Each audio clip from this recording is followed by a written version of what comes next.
G'day. In this video, I'm going to be going through a short automation for a workflow of getting transcripts from my voice memos into my Obsidian Vault and my purpose behind that. And at the same time, I want to walk through what I saw in this particular trade, this silver long, and why I took it.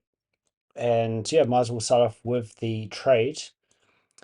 If I go into higher time frame, just do a quick calibration of where we are at. So this is silver. You can see that in the weekly time frame, in this large range, we've got these long weekly wicks on both gold and silver. And I was aware that because we have the narrative of being that we could go for either side of this, slightly low probability trading in this range. But so I was being very objective with my direction picking. So if I want to be bullish or bearish, I need to see a very objective thing to give me that confidence. So at the moment, we're sitting within this range, kind of going sideways. This is silver. We have gold down below here. And what's interesting with both of these is that recently we had that war narrative come out. When that war narrative came out, everyone was thinking, okay, this is 100% bullish. I remember seeing on Instagram and X, social media, everyone was just saying, at the open, I'm just going to buy gold. It's going to be so bullish. I'm going to buy.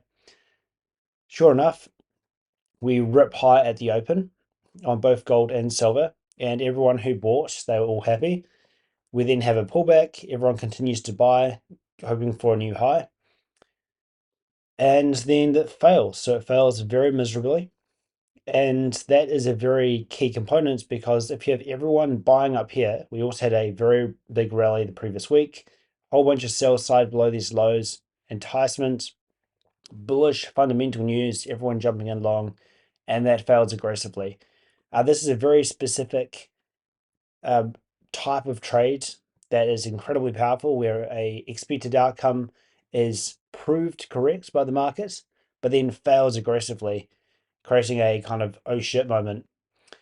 That is exactly what happened here. Then we spend a whole bunch of time consolidating below these lows. But as I mentioned, I don't really have an idea of if we're bullish or bearish unless I see something objective. What I saw that was objective is a specific framework that I use called liquidity mid, where you identify the first level of liquidity. So we have this obvious buy side pull above this high. We've hit that over here. And then you identify the next swing high on that current time frame. That becomes this previous day high, which just happens to be a perfect equal high with this old high as well. But you measure out the midpoint and you can see I've got that right there. And if I extend that across, a closure beyond that midpoint suggests that it is bullish. So that was my objective reason for going long, that we are bullish. You can see I've got the 4-hour swing low marked out here. That is a very significant level, and partly why I took profits just up here recently. But we had the objective reason as to why it should go higher with that closure up there.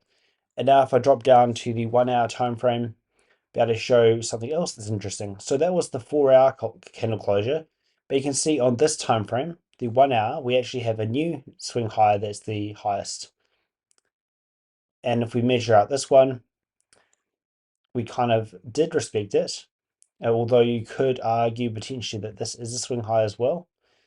But yeah, anyway, on the 4-hour time frame, it was showing that we're coming higher. So when we pull back to a discount, interested in buying. Now you've got this large pink line I have drawn out.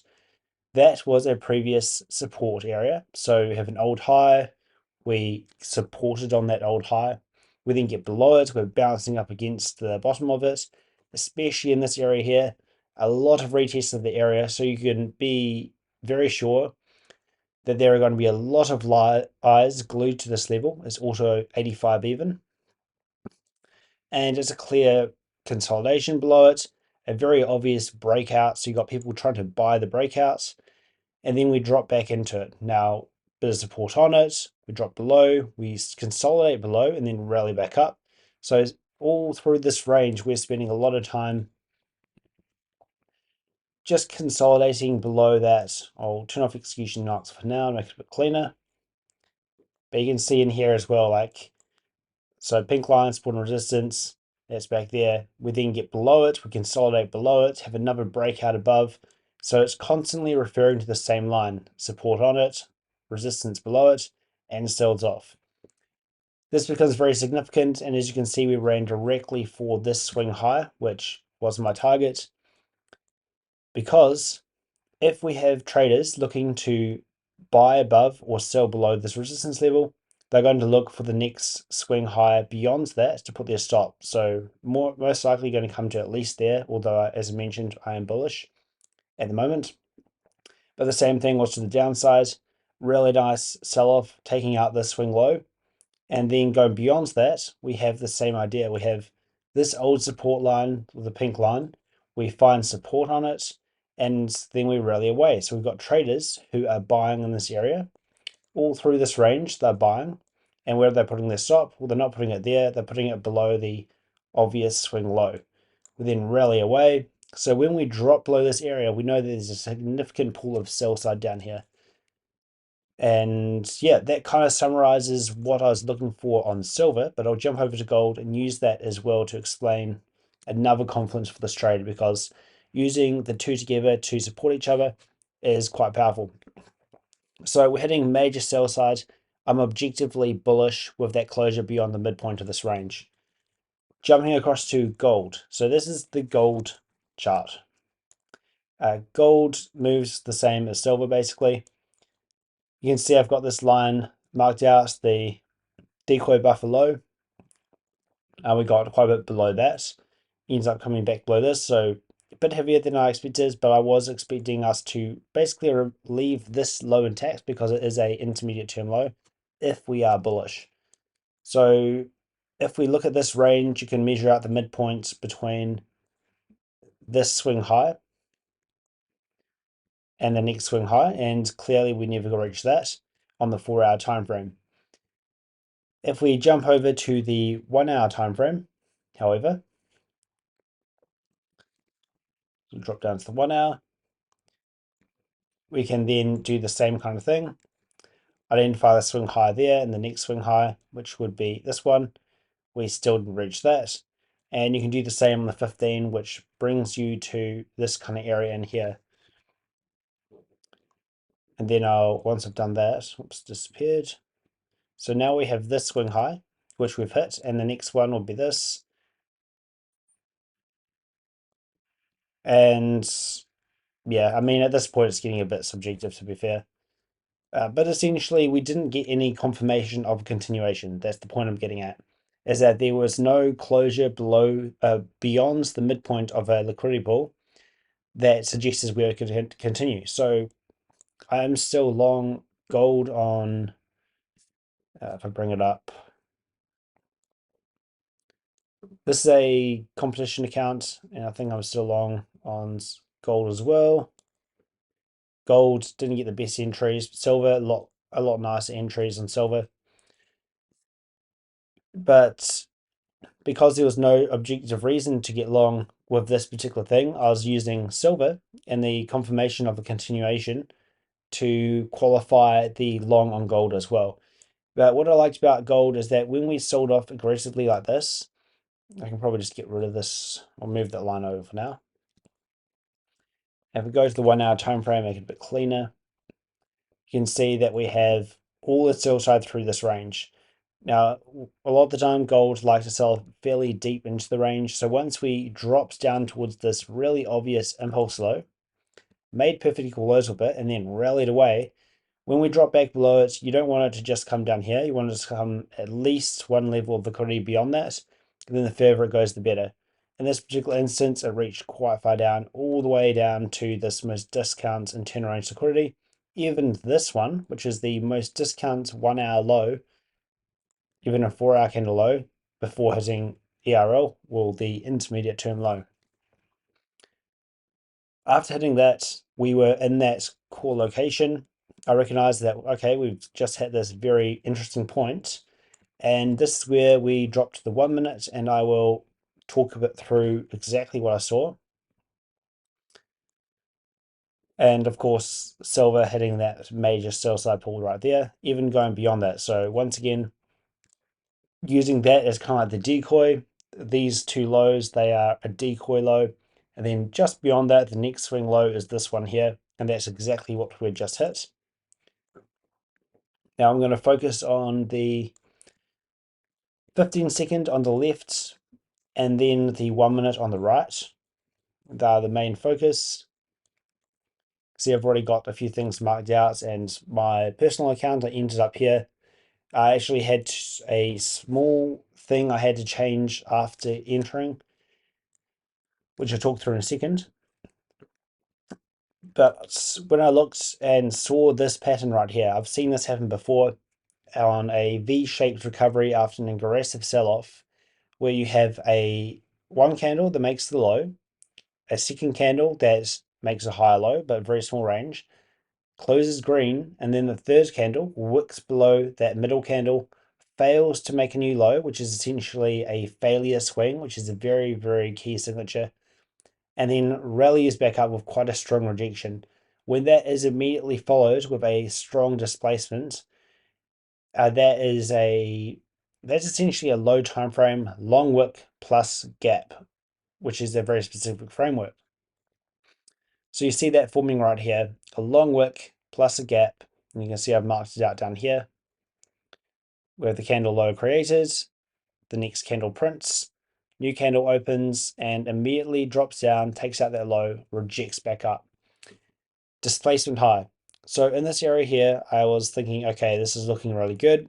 I might put on a long, we're in the high time frame point of interest, and my invalidation is quite clear. It is essentially right here, because if we were to come back below this low, this would no longer be a long wick that was left unfilled. The key for this signature is that you don't want to see us reach below the midpoint of that long wick that rejected from below the low.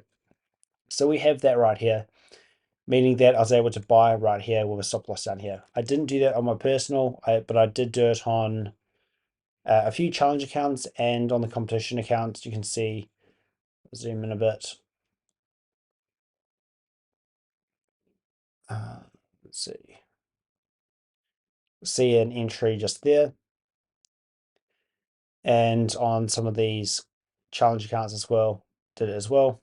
And then you see me buy more up here. So the reason I bought some more further up, and you can see my initial entries on the personal were up here, it's because on the 5 minute, we had the exact same framework showing up, which is the long wick plus gap. We have this long wick. We attempt to trade into it on this candle right here. However, after attempting to trade into it, we displace away. So once we get that long wick plus a fair value gap, that becomes a long wick plus gap. I ended up buying right there after we displaced, thinking that, okay, we shouldn't come back below this short-term low. As you can see, we did on this broker. And this is something I should have accounted for. This is the opening 1800 volatility. That volatility a lot of the time will wick around quite erratically. And that is especially the case. Yeah, like sometimes it can get quite extreme. Like on this particular broker, it's a good broker, but sometimes on silver specifically, they have wicks that are, like that big right at the open that just are impossible to trade.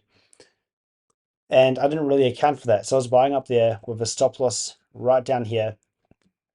And when we closed the market, I suddenly realized, okay, this is actually a bit sketchy because we're a bit too close to we're right at my entry. And my stop loss is at the most easy reachable thing if they do want to do some manipulation. So I ended up having to actually move my stop loss from here down to here, risking another basically 50% more than I was looking to risk on this position. So I went from risking $40 to risking $63 on this position because I had to extend my stop loss a bit out of the way of these wicks. So I should have accounted for that, and I decided that what I should make is a rule that if I'm going to be having a position open at the 1800 open, when the volatility or the manipulation can't really be predicted, and it won't respect structure how the market normally would, then I should have my any orders, take profits or stop losses need to be a minimum of a certain ATR away from price. That's a new rule I need to have. But essentially, consolidate is down here. I've got this line marked out because I figured that, okay, I've got my stop loss further than it should be, but that's to account for the volatility. Once price hits this old impulse high, then I'll move it back to the original location. So at that point, move my stop loss back to the original location. Took a partial up there, right at the highs, just taking it at that short-term 1 minute high. So really nice fill. Holding a bit longer, was pretty confident would at least be able to reach up to 1400 or 1600, sorry. As we drop below this short-term impulse low, at this point, it was a much higher probability trade because this is one thing with this framework I haven't fully decided on just yet, is the framework of a long wick plus a gap, is that valid right there? Or do you wait for the second displacement? Something that I found to be very effective is when you have a long wick plus a gap, so attempt to trade in plus a gap, and then a second displacement, and then enter in that second displacement, trusting that it doesn't come below. That is something that seems very effective, and I think it's got something to do with the fact that this second displacement is actually aligning with second stage of a market maker model framework, meaning that it's already proven itself. The order flow is clearly bullish, and if you're able to recognize those structural components of the market maker model, it makes it almost a guarantees that it's going to make a new high. And when it's paired with this particular signature, that is a signature of strength, which is why you get these really nice runs above it. So that's one thing that I can look for, is potentially this would have been the better buy. I actually did have a limit buy sitting just down here at 83.9, but it just missed it. And once it missed it, I figured that, okay, well, if this is going to squeeze, which the signatures are suggesting it does, this is a signature of strength, and then it is unlikely to take out the low. And it's exactly what happens. We have this beautiful short-term low down here. We take that out. However, we failed to make a new low below this. And that is a signature that represents strength, because you've got traders going short, looking to take profits, will go move the stock once it takes out this low. Fails happen, aggressive move towards this resistance line, which will end up blasting through. I took profit right at it because I expected that it could easily hit it and have a short-term retracement, and I'd rather reaccumulate down here if that was to happen. But it ends up blasting through really nicely. And you'll see also on this account, took profit right at the high. This profit taking was based on, as I already mentioned, the fact that if we've got this resistance area, I'm going to change the color of that real quick to make it stand out a bit more.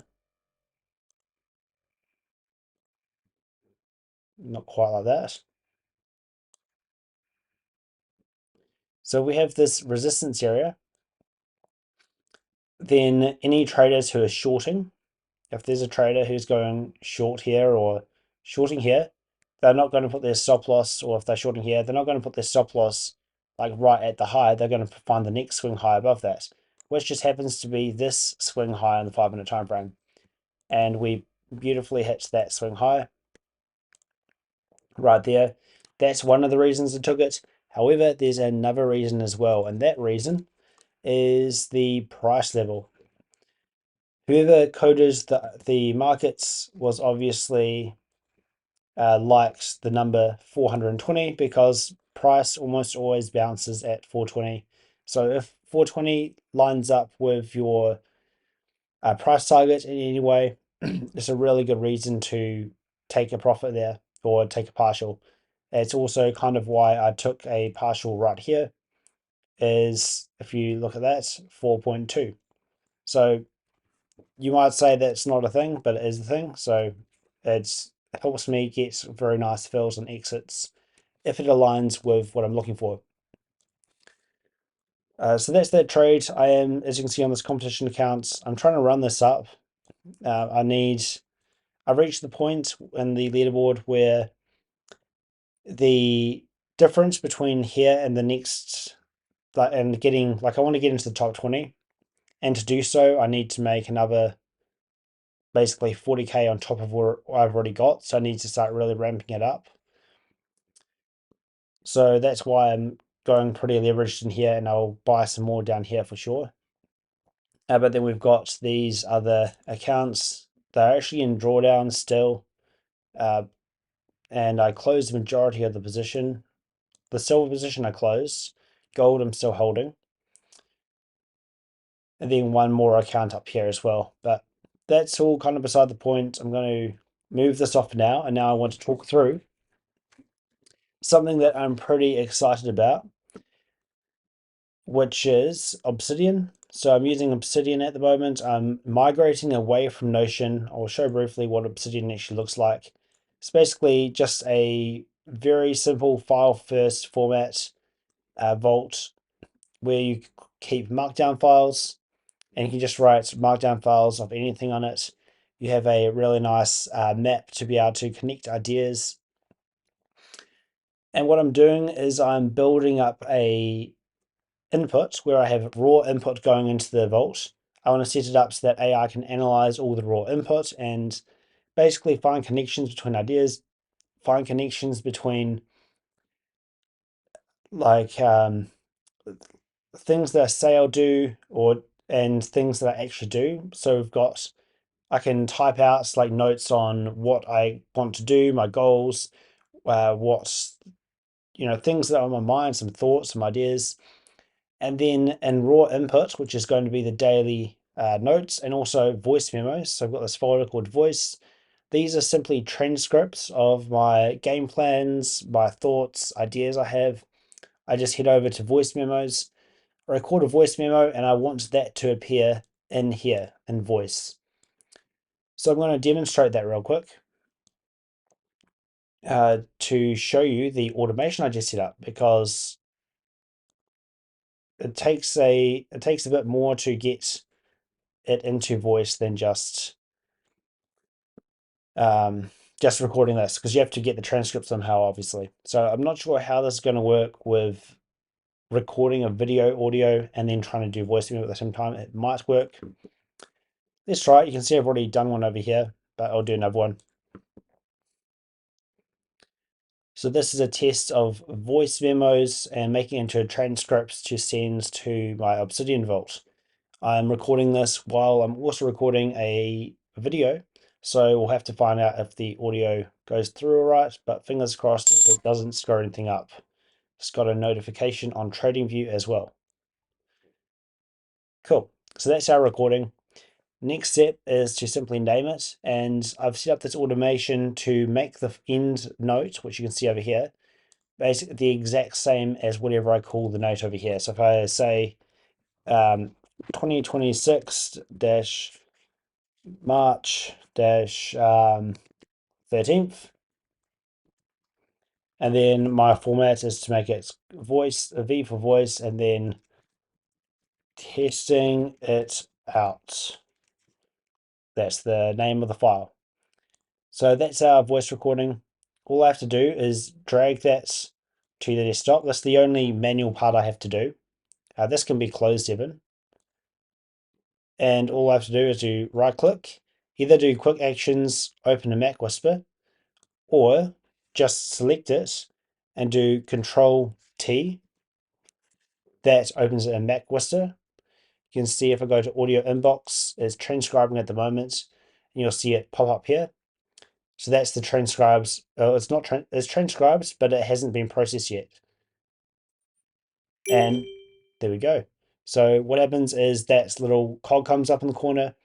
It unzips the file.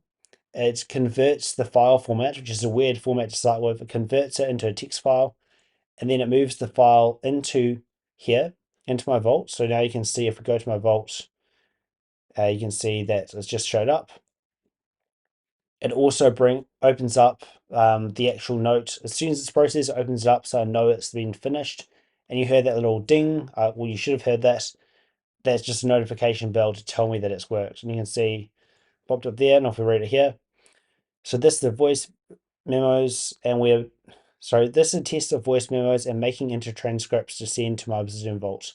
I'm recording this while I'm also recording a video, so I have to find out if the video goes through all right. But fingers crossed it doesn't score anything up. Screw. That's what I said. Um, it's got a notification on TradingView as well. So it's not perfect, but it's pretty good. And this ends up just being a really long raw input voice format. It's got the creators property as well, which you can see if we open this up, it automatically puts in the dates that it was created as well. And yeah, it means that essentially you can see through my recordings that some of them are 36 minutes long, some are 7, some of them are an hour 20 long. Like I've got a lot of talking in these notes. But once they're finished and they're processed, you can see that this one's 10 kilobytes, 14 kilobytes, 13 kilobytes, 11 kilobytes, really, really small files. But it gives me the context of my current reality and the things that I'm actually doing, my actual thoughts. So I can stick it into my vault, eventually get AI to scan through, let's say, the last 30 days worth of voice memos, pick out ideas I had, some thoughts, make connections I might not have seen, artificially stimulate light bulb moments. And this is going to be incredibly powerful. AI is this is some next level stuff. What you're going to be able to do with AI, like it is going to be huge in the next few years. This is definitely bigger than the internet. Like this is going to change the world. And I think one of the ways to get ahead in this, I see all of this pointing in down the direction of transhumanism, where humans and machine kind of merge. I don't think that is a good idea, because spiritually, because that is kind of removing the human element out of being a human and being a child of God. So I won't go that far. But as far as using machines to your advantage, you're able to actually um, extend your cognitive bandwidth. I think that's a good way to put it. Extend your cognitive bandwidth so that the machine is able to help you process information and stay on top of things. And I think a big part of that is building out little systems like this that make a really streamlined, frictionless workflow of getting context to a LLM and then having certain prompts, procedures, whatever you want to call it, that let the LLM perform specific tasks for you. And I've been really focused on this recently because Notion just hasn't been working for me.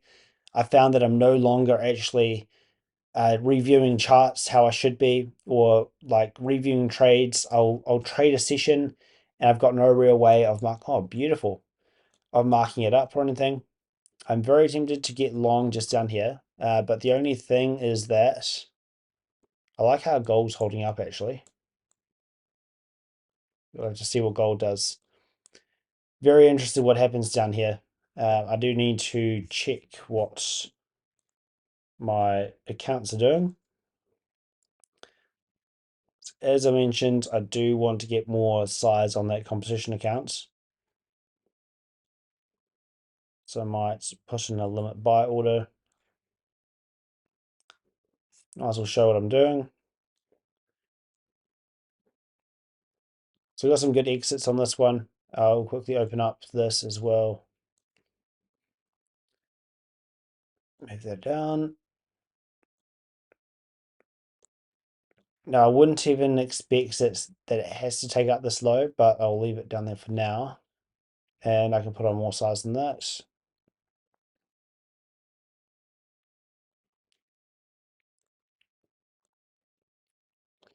So what I like about this is that it broke out beyond this resistance level, spent some time up there, aggressively dropping lower, not just taking out this low, but going beyond that to this low, hopefully. And if it can do that, then that could be a nice place to add into the position with some more size. Decent amount of size. As I mentioned, we haven't actually taken out that 4-hour candle low down here. So there is always the potential it does want that. I really like how gold's holding up. So it might even be better to get long gold instead. But just to drop a sell off like this, are we looking for some sort of a V-shaped reversal? But if you look at the 1-hour time frame right now, that looks really clean.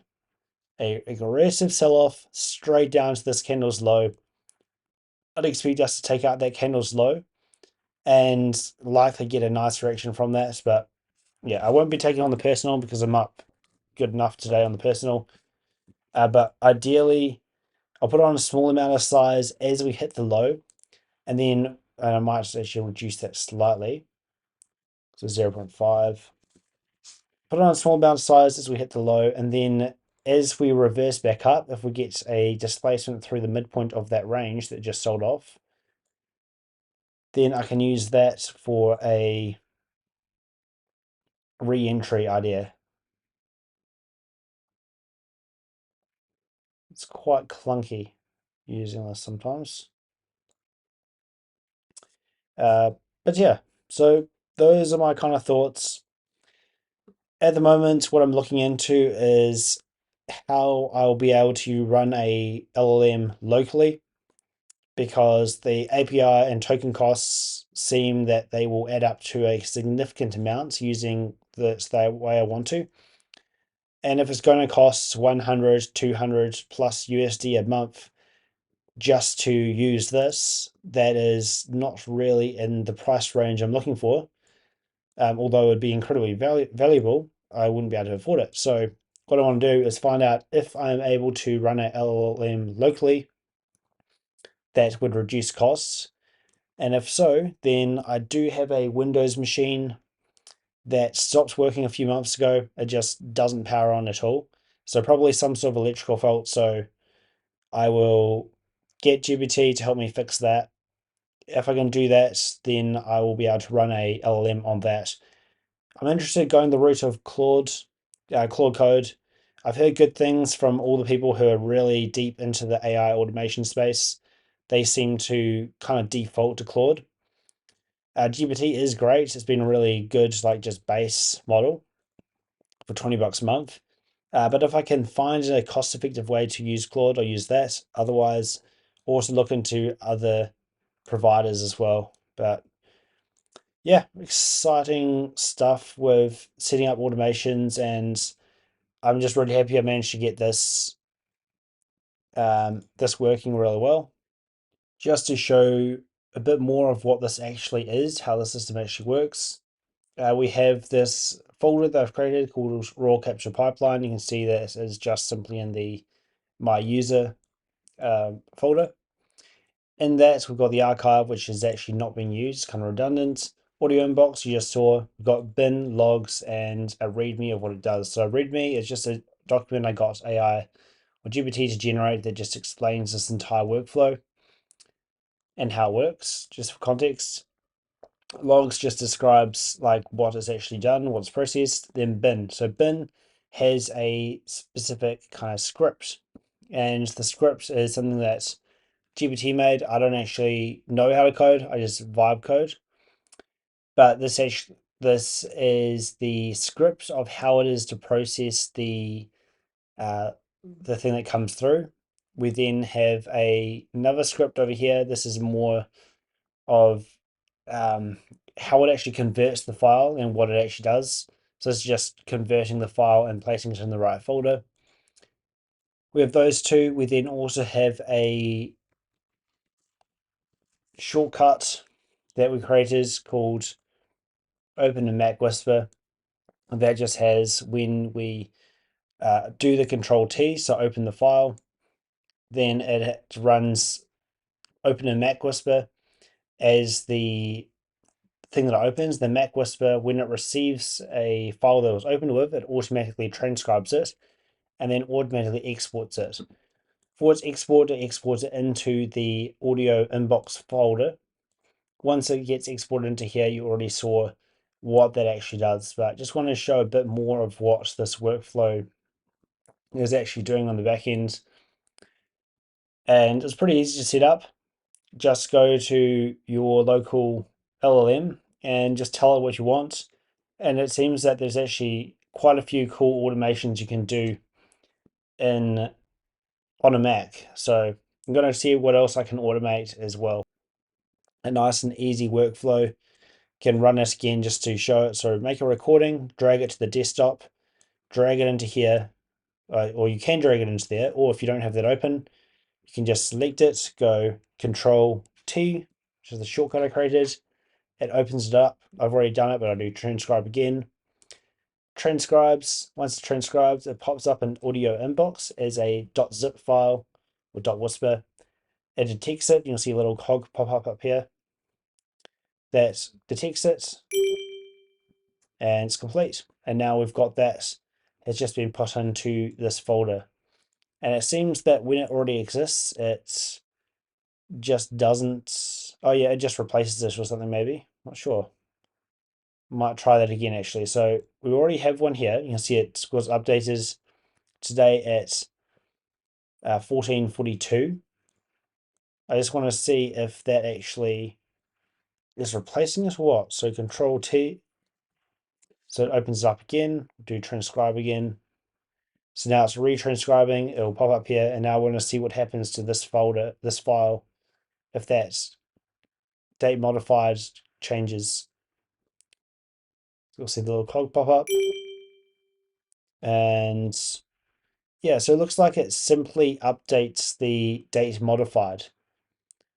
So in theory, if I was to change, like use a different voice thing with the exact same name, then it'll just update it, which it should be fine because I give them unique names. It's always with the date and then a kind of description of what I was looking at and what I was doing.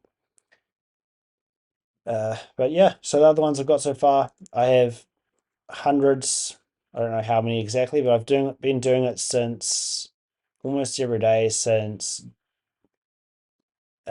January 2025.